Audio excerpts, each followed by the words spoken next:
Nai-stress o pagod na pagod ka na ba? Gusto ko lang ipaalala sa'yo na kahit gaano ka ka-stress ngayon, wag na wag kang sumuko sa mga pangarap mo. Kailangan mong tandaan parati na magtiwala ka sa progress na nangyayari sa buhay mo. Kahit alam ko na minsan sobrang hirap at sobrang nakakapagod na din talaga. Magtiwala ka sa kakayahan mo. Ang dami mo nang nalagpasan na mga malalaking problema dati. Ngayon ka pa ba susuko? Patuloy ka lang na lumaban. Yung pakiramdam mo ngayon na nahuhuli ka na sa buhay, siguro dahil nakikita mo yung mga kakilala mo o yung mga kaibigan mo pakonti-konti may na-achieve na sila. Parati mong tandaan na lahat tayo ay may kanya-kanyang timeline sa buhay.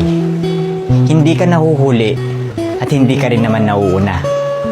Kung nasaan ka man ngayon sa buhay mo, yan ang lesson at experience na kailangan mong pagdaanan ngayon. Lahat tayo ay may sariling kwento sa buhay na makaka-inspire ng ibang tao. Sarili mong kwento yan.